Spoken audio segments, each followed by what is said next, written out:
Movies की सिनेमाबाजी में आप सभी का एक बार फिर से स्वागत है।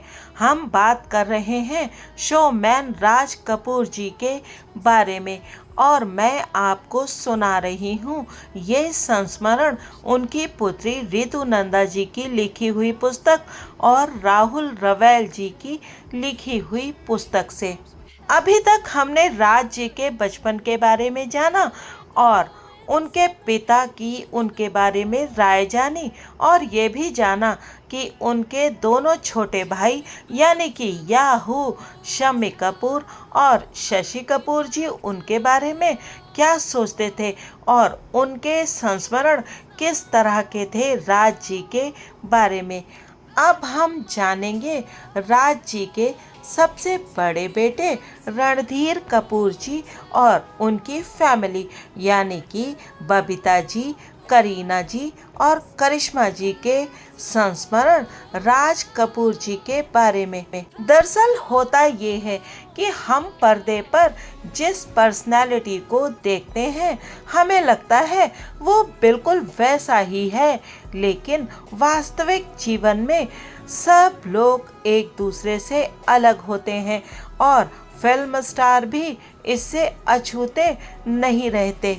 पर्दे पर जो एक हीरो के रूप में नजर आते हैं वो अपने परिवार के साथ किस प्रकार का व्यवहार करते हैं, वो अपने बच्चों के साथ कैसा जीवन जीते हैं, ये सब हमें पता लगेगा राज जी के जीवन के बारे में जानने से।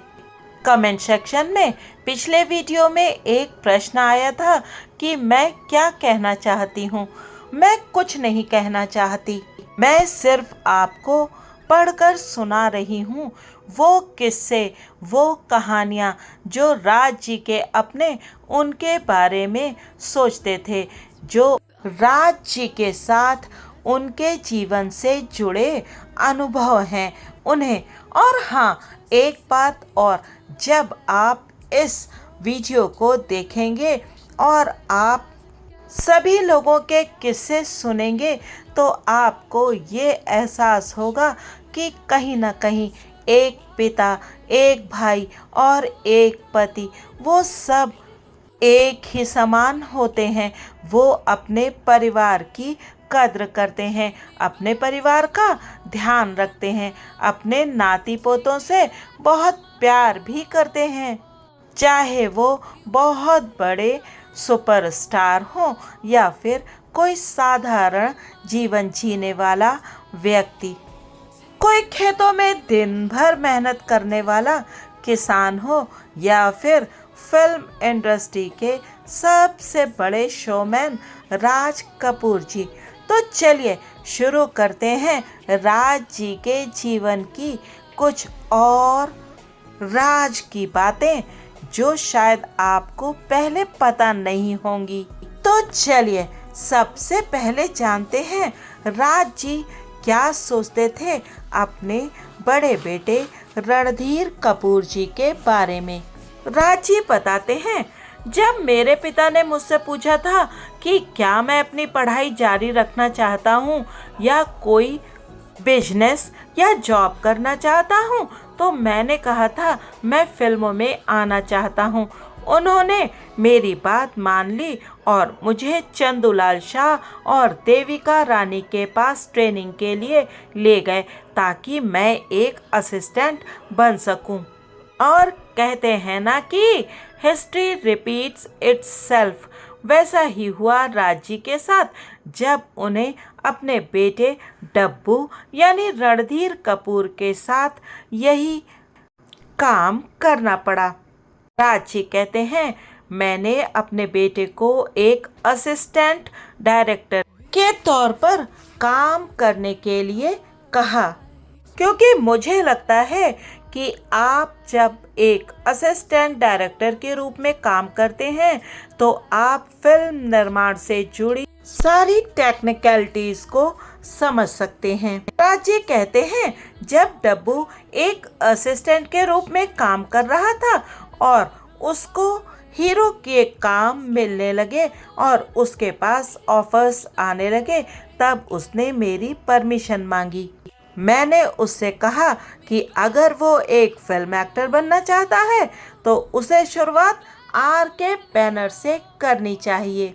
एक पिता के रूप में और एक फिल्म निर्माता के अपने हक के नाते मैंने महसूस किया कि मुझे अपने बेटे को दर्शकों के सामने प्रस्तुत करने का क्रेडिट मिले। यहाँ तक ही नहीं, मैं चाहता था कि वो एक निर्देशक के तौर पर अपनी एक भेंट प्रस्तुत करे, यानी कि डब्बू यानी कि रणधीर कपूर जी एक डायरेक्टर के रूप में भी काम करें। राज जी आगे बताते हैं, हमें एक स्टोरी की जरूरत थी जो डब्बू के लायक हो और उसे एक्साइट कर सके।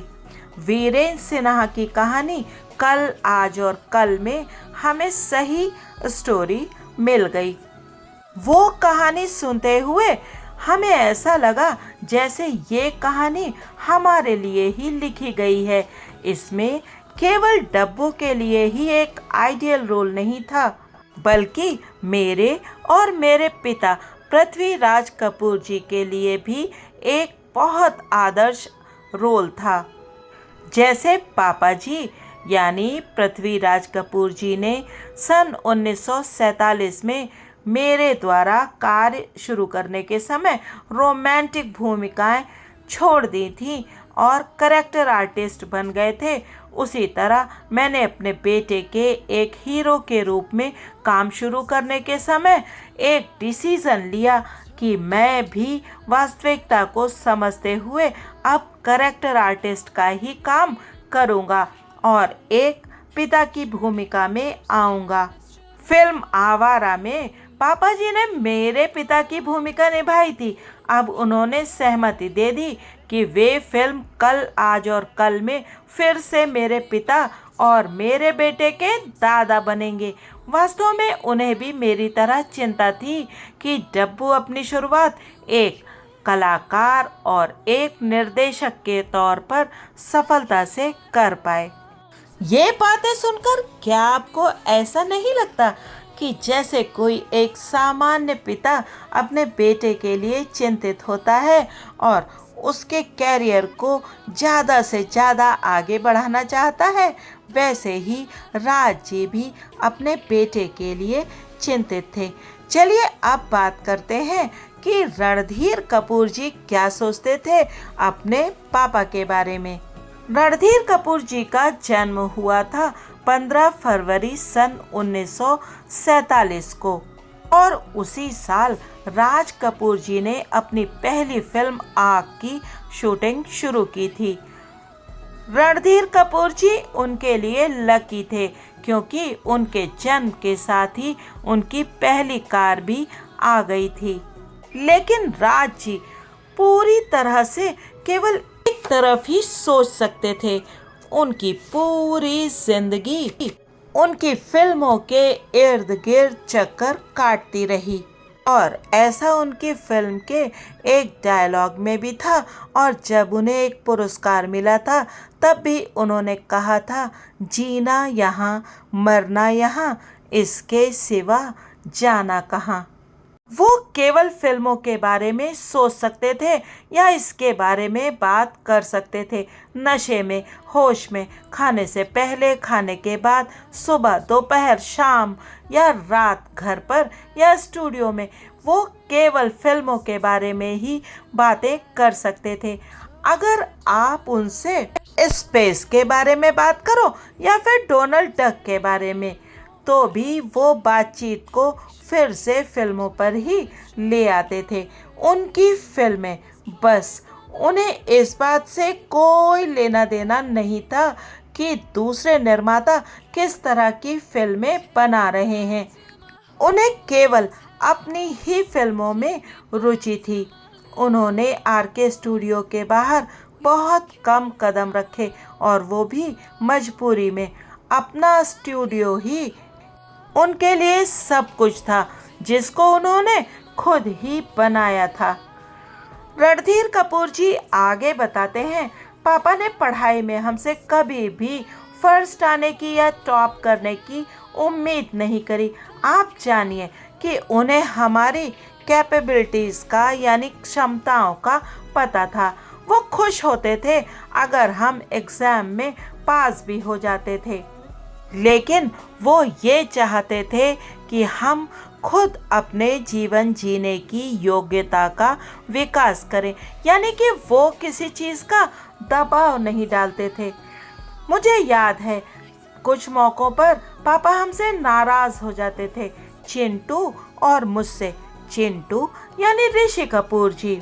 रणधीर जी आगे कहते हैं, एक ऐसी ही घटना है जब हम पैंट और कुर्ता पहनकर घर से बाहर जा रहे थे, तब पापा ने हमसे जोर से कहा, फनी तरीके से कपड़े पहनकर किसी का ध्यान अपनी ओर आकर्षित मत करो, जाओ और अपने काम से दुनिया को इम्प्रेस करो।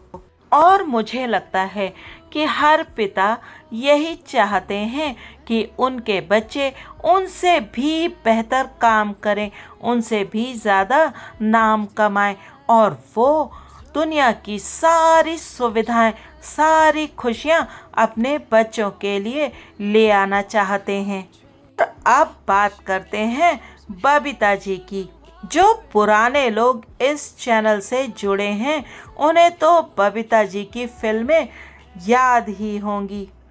फिल्मों की वो शौक चुलबुली बबीता जी। लेकिन क्या आप जानते हैं कि बबीता जी यानी बबीता शिवदासानी साधना जी की रिश्तेदार हैं। बबीता जी राज जी के बारे में याद करते हुए बताती हैं, बचपन में मुझे याद है कि पापा मेरे पिता हरी शिवदासानी के साथ टेनिस खेलने सीसीआई क्लब आते थे। वो अक्सर खेल के बाद हमारे घर आते थे, जो क्लब के एकदम सामने था। मुझे याद है कि एक बच्ची के रूप में मैं उनकी गोद में जाकर बैठ जाती थी और वो मुझसे पूछते थे कि बड़ी होकर मैं क्या बनूंगी, और मैं उनसे कहती थी कि मैं एक फिल्म स्टार बनूंगी, और वो मुझे हमेशा एनकरेज करते थे और कहते थे एक दिन तुम जरूर एक बहुत बड़ी स्टार बनोगी। और एक अजीब बात है, लोलो यानी करिश्मा से भी उसके दादा यही सवाल पूछते थे। लोलो भी उनको यही कहती थी कि मैं एक फिल्म स्टार बनना चाहती हूँ, और वो पुराना चिरपरिचित वाक्य कहते थे, एक दिन तुम एक बड़ी स्टार बनोगी। मुझे वो दिन याद है जब लोलो का जन्म हुआ था, तो पूरा परिवार ब्रीच कैंडी हॉस्पिटल में मेरे पास था, सिवाय मेरे ससुर के। उन्होंने कहा था कि वो अस्पताल तभी आएंगे जब उन्हें पता चलेगा कि बच्चे की आंखें नीली हैं। भगवान का शुक्र है कि लोलो की आंखें मेरे ससुर की जैसी गहरी नीली हैं। और लोलो यानी करिश्मा कपूर क्या सोचती थी अपने दादाजी के बारे में, वो बताती हैं, एक टीनेजर होने के नाते मैं हमेशा कहती थी कि मैं फिल्मों में काम करना चाहती हूँ, और मेरे दादाजी मुझसे कहते थे, फिल्म स्टार बनना फूलों की सेज नहीं है, अगर तुम एक स्टार बनना चाहती हो तो कांटों पर चलो और गुलाबों को उगाने के लिए मिट्टी में काम करो और तब एक स्टार बनो। तुम्हें हमेशा अव्वल रहना चाहिए, यानी टॉप पर रहना चाहिए। तुम्हारे मन में हमेशा ये एम्बिशन होना चाहिए कि तुम्हें सक्सेस हासिल करनी ही है। करिश्मा आगे बताती हैं, मेरे पास वो कोकरी बुक भी है जो उन्होंने मुझे टीन एज के तौर पर गिफ्ट में दी थी। उन्होंने किताब में लिखा था, किसी भी पुरुष के हृदय में बसने का रास्ता उसके पेट से होकर जाता है। आपको अपने दादाजी के दिल में बसकर दिखाना चाहिए। मेरे पास आरके स्टूडियो जाने की ज्वलंत यादें हैं, जब मैं राम तेरी गंगा मैली की शूटिंग देखने जाती थी। मैं उस समय 10 वर्ष की थी। मैं ये इच्छा चुपचाप अपने मन में संजोई थी कि कपूर खानदान की विरासत में मैं भी अपना योगदान दूं। तो देखा आपने, हम लोगों को लगता है कि राज कपूर जैसे बड़े अभिनेता और कपूर खानदान की बेटी करिश्मा कपूर जी, वो तो कभी किचन में जाती ही नहीं होंगी, लेकिन संस्कार बचपन से ही डाले जाते हैं और राज जी ने अपनी पोती को एक सही शिक्षा दी थी कि उन्हें खाना बनाने के लिए प्रेरित किया था। दरअसल हमारे बुजुर्ग यही चाहते हैं कि हम जीवन के हर क्षेत्र में सफलता प्राप्त करें। और अब बात करते हैं चमेली यानी करीना कपूर खान की। उनकी क्या यादें हैं अपने दादाजी के बारे में, करीना बताती हैं। मुझे याद है, मैंने जब पहला आम खाया तो वो मुझे मेरे दादाजी ने दिया था। दादाजी के साथ बरामदे में रिद्धिमा, रणबीर और मैं झूले में बैठे थे। उनके पास एक आम था और मैं बहुत एक्साइटेड थी कि वो ये आम मुझे दें, ना कि रणबीर या रिद्धिमा को, क्योंकि उनकी नज़र भी आम पर थी। वो अपने आमों को बहुत चाहते थे और अपनी अलमारी में ताले में रखते थे। तब से मुझे आमों से विशेष लगाव है। दादाजी की पार्टियां बहुत ही पॉपुलर थीं। लोलो और मैं अपने मम्मी पापा के साथ उन बड़ी बड़ी पार्टियों में जाते थे। वहाँ पर सभी बड़े बड़े कलाकार और जो कोई भी फिल्म इंडस्ट्री में है होता था। रणबीर, लोलो और मैं बड़े बड़े स्टार से इम्प्रेस हो जाते थे।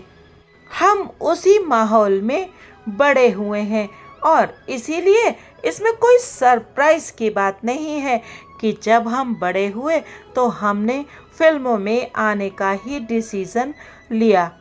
दादाजी को सब लोग बहुत प्यार और रिस्पेक्ट देते थे। ये बिल्कुल करिश्मेटिक था। मैं चाहती थी कि ये मुझे भी मिले। मैं अपने दादाजी से बहुत इम्प्रेस थी और चाहती थी कि हमेशा टॉप पर रहूं। मैं इसके सिवा और कुछ भी नहीं चाहती थी। मैं आज अगर कुछ भी हूँ तो इसका क्रेडिट मेरे गुरु, मेरे दादाजी को जाता है। तो देखा आपने, एक दादा और पोती के बीच का रिश्ता हमेशा वैसा ही रहता है, चाहे वो बहुत अमीर परिवार से संबंध रखते हों या फिर बिल्कुल साधारण जीवन जीने वाला कोई परिवार हो। दादा हमेशा ये चाहते हैं कि उनके पोते पोतियों में उनके संस्कार जाएं और बच्चे हमेशा अपने दादाजी से इम्प्रेस हो जाते हैं। वो उनकी छोटी छोटी बातों को याद रखते हैं। मुझे पूरा विश्वास है कि आपके भी बहुत सारे ऐसे संस्मरण होंगे, यानी ऐसी मेमोरीज होंगी अपने माता पिता के साथ और अपने दादा दादी के साथ। अगर ऐसे कुछ किस्से हैं जो आप शेयर करना चाहते हैं तो ज़रूर कमेंट सेक्शन में लिखकर बताइए। दरअसल ये चैनल है ही पुरानी यादों को ताज़ा करने के लिए, वो पुरानी यादें जिन्हें आज के बच्चे जानते ही नहीं हैं। जब करीना कपूर जी जैसी बड़े स्टार आमों के बारे में अपनी एक मेमोरी को शेयर कर सकती हैं तो हम क्यों नहीं। हमारे पास तो उस दौर की बहुत सारी यादें हैं। क्या आप लोगों को याद है देशी आम? मुझे तो याद है कि मेरे पापा आम लेकर आते थे, दशहरी आम, और साथ में बहुत सारे देशी आम जिन्हें हम एक बाल्टी में डाल देते थे और बाल्टी में डाल देते थे थोड़ी सी बर्फ़, और फिर जब वो आम ठंडे हो जाते थे और दोपहर के बाद हम उन आमों का मजा लेते थे। आजकल जैसे फैशनेबल तरीके से, डिजाइनर तरीके से आम काटने का तब कोई चलन नहीं था। हम तो बाल्टी में से आम निकालते थे और उसकी ऊपर की स्किन हटाकर थोड़ा सा आम का रस निकाल देते थे, क्योंकि हमारे मम्मी पापा बताते थे कि उस रस को खाने से फुंसियाँ निकलती हैं। और फिर हम खाते थे खूब सारे आम, उनकी कोई गिनती नहीं होती थी। अब तो ये होड़ लगती थी कि किसने सबसे ज़्यादा आम खाए हैं। और क्या आप लोगों ने खाए हैं गर्मियों में जामुन या फिर फालसे और खिन्निया? शायद आजकल के बच्चों को तो इन फलों के बारे में मालूम ही नहीं होगा। हमारे घर की गली से तो जब बहंगी वाला ये वाले फल लेकर निकलता था, जिसमें खिन्नी, बड़हल और कमरख आदि होते थे, तो हम सब बच्चे उन्हें बड़े स्वाद ले लेकर खाते थे। तो जरूर बताइएगा अपने संस्मरण, और हाँ, चैनल को सब्सक्राइब भी कीजिएगा। 99% लोग वीडियो तो देखते हैं लेकिन चैनल को सब्सक्राइब नहीं करते। चैनल को सब्सक्राइब करने में और वीडियो को लाइक करने में आपके कोई पैसे नहीं लगेंगे। हाँ, बस आप जुड़ जाएंगे एक ऐसे चैनल के साथ जहाँ पर कुछ भी नकारात्मक नहीं है, जहाँ पर केवल पुरानी यादों को ही शेयर किया जाता है और उनको चेरिश किया जाता है।